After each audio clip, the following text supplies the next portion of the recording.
Boy Scouts is a great organization. It brings young boys into the world and teaches them a lot of skills that they can use later on in life. Most notably, it teaches them how to survive on their own and how to get out of bad situations by throwing them into situations that are a little over the head of most kids their age with a little bit of parental guidance.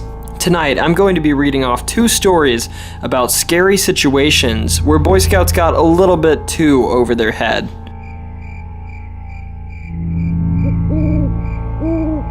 Number 1. I was about 13 years old.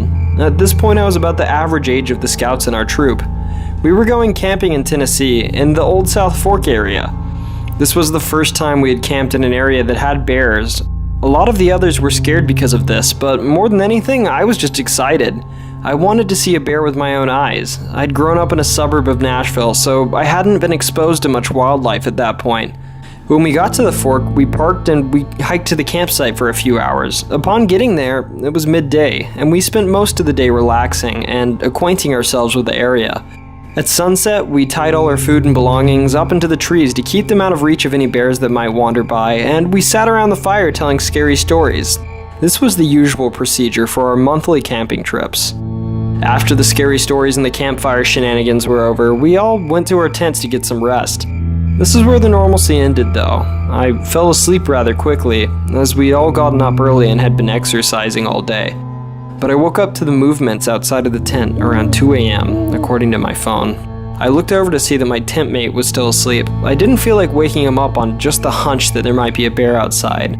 Outside I heard scraping. Well, no, it was the sound of something dragging on the ground. I got excited at the thought of a bear outside, and I waited a few minutes until it was noticeably further away, and then I quietly snuck out of the tent and followed the noise. Following it further into the dark, I stumbled quietly and without my flashlight into the woods, excited and scared.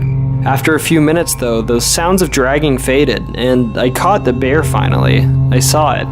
But it wasn't at all what I expected. It wasn't a bear.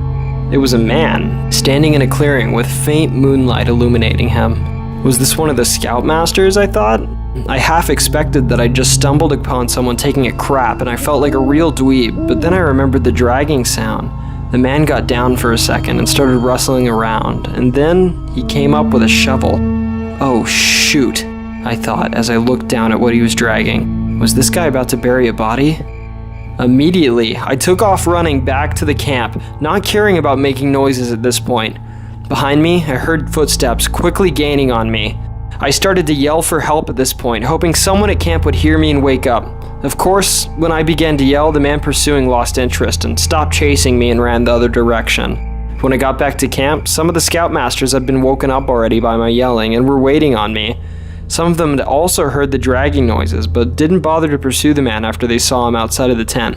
In the morning, we alerted authorities and they found trace evidence of both the killer and the victim they had been looking for. That was 9 years ago now, and I don't really know if anything ever came from that, but what I do know is that the next time I hear noises outside of my tent, I surely won't follow them. Number 2. The first camping trip I ever took was to a campsite outside of Asheville in the Hammerclaw Mountain area. Hammerclaw was definitely in the middle of nowhere, but close enough to the city that it didn't make getting there and back much of a chore. The camping outing was through the Boy Scouts, and a lot of my best friends were going too, which made this an exciting endeavor. This was the first time my buddies and I were going to be able to be alone and goof off without much supervision. When we arrived, it was a little bit after our parents had gotten off work, about 7 p.m., and it was in October, so it was pretty much dark. And by the time we finished up setting up our tents, it was pitch black. We had all already eaten dinner, but we still had time to set up a campfire. We whipped out some marshmallows and s'mores and sat around the fire stuffing our faces for about an hour when my friend tugged on my jacket. "Hey Steve," he said, "did you see that island in the middle of the lake?" He asked. This was my friend Connor. He was a bit of a nimwit and always the guy with the best horrible idea, if you catch my drift. "We could canoe out there," he urged. "Steve, if we do that we'll both end up drowning or getting in trouble." "Nonsense," said Connor with a sparkle in his eyes. "We'll just canoe out there really fast, check it out, and be back in 30 minutes before bedtime even comes." Eventually, his urging convinced me to go. We set off to the island, and it was only about a 5-minute canoe over there. But when we got there were signs on the shore. Not signs that said private property or no trespassing, but signs that said beware of dog. That was weird. This island wasn't owned by anyone. There weren't any houses or anything on the island, or for that matter, any lights either. Assuming that the signs were just a hoax or some sort of joke, we pulled the canoe ashore and went into the forest. At first we didn't see anything interesting, but as we got deeper, things got really strange.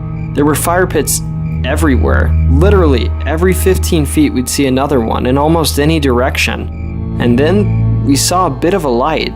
We must have been in the center of the forest by now. It was a fire, and all around it there were, I want to say people, but they looked distorted, mutated. They were wearing black hoods, but their fingers were long and wiry.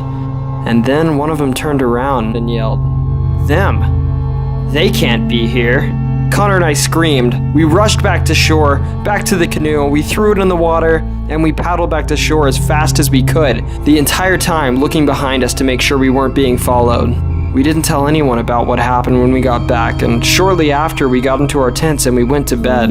I woke up a few hours later though to someone whispering at me, "Psst, hey kid." "Connor?" I asked. I waited just a minute and then I heard, "No, but I was on the island too." I screamed for the scoutmasters and they came running to the tent.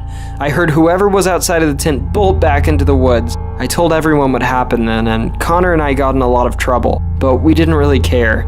Whoever that was, we didn't want to know. We were just glad we got off the island, and I'm sure we'll never go back.